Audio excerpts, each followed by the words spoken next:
All right, music fans, welcome back. Harmless Dave here, talking about real music in real time for a few real people out there, just like you and just like me. Super sad news as a rock and roll legend has passed away at age 86, which is kind of old these days. And I think maybe some folks forgot that he was still alive. I'm talking about Duane Eddy, who was the most commercially successful instrumental artist in the history of rock and roll. Again, he was 86 years old.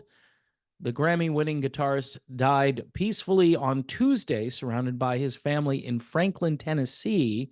He was thankfully inducted into the Rock and Roll Hall of Fame back in 1994 on the strength of a career he launched in 1958 with the million-selling instrumental song Rebel Rouser.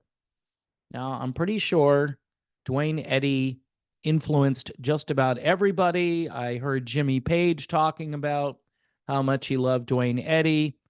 Dave Edmonds, I know, is a huge Duane Eddy fan.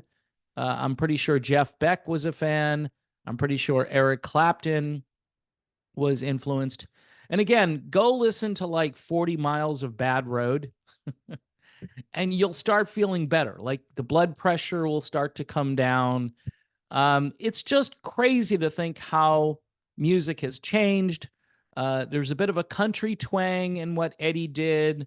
There's obviously some rock and roll in there, some blues in there, even some maybe like leftover big band stuff that he was all trying to incorporate into this great music that he made.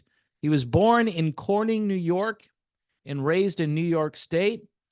He then moved to Tucson and then to Coolidge, Arizona. And it was while living in Coolidge that he collaborated with a DJ named Lee Hazelwood, who cut the young guitarist's instrumental breakthrough Rebel Rouser in a Phoenix studio called Audio Recorders. Wow. Imagine that. Just collaborated with a DJ and boom, you've got a million-selling song. Rebel Rouser was the third song he and Hazelwood recorded. The first was Soda Fountain Girl, recorded with a friend named Jimmy Delbridge and released in 1955 as a duet by Jimmy and Duane. In an interview with a blogger by the name of Simon Knott in 2013, Eddy said that Soda Fountain Girl, the first record Lee Hazelwood produced with Jimmy Dell and myself, we sang together when we were 16 or 17 years old. By 1957, Eddy was renting a room from Hazelwood in Phoenix and had purchased his signature hollow-body Gresh Chet Atkins model when a twangy instrumental titled Raunchy hit the top 5 in two versions at the same time, one by Bill Justice and the other by Ernie Freeman. As Eddy told the Arizona Republic, which is part of the USA Today network, I'm not sure why they put that in there, but again, this comes from MSN.com. When Raunchy hit the charts, Lee said, "You need to go home and write something. You need to cut an instrumental." Hazelwood had recorded everybody that could hum a tune by then, said Duane Eddy. He'd take them in the studio and send the record off to different independent labels in LA to try to get a deal.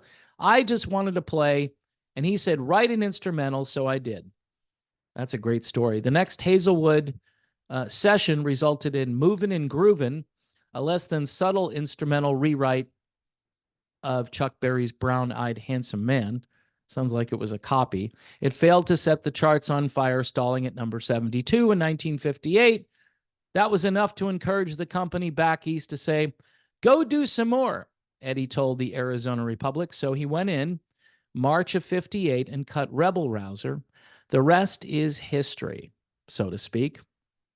Rebel Rouser was a different matter altogether, boasting one of early rock and roll's essential riffs, a haunting low-end melody swimming in echo. It peaked at number 6 in 1958, and Eddy followed through with two more top 10 singles, 40 Miles of Bad Road, that's one of my favorites, and Because They're Young, which hit number 4 in 1960. Eddy went top 40 15 times on Billboard's Hot 100 and sold more than 100 million records worldwide. Playing instrumentals, folks. Man, things have changed quite a bit, huh? Imagine trying to get an instrumental record on any format today. Just a cool song that didn't have any words and had this type of production value. It's just unthinkable.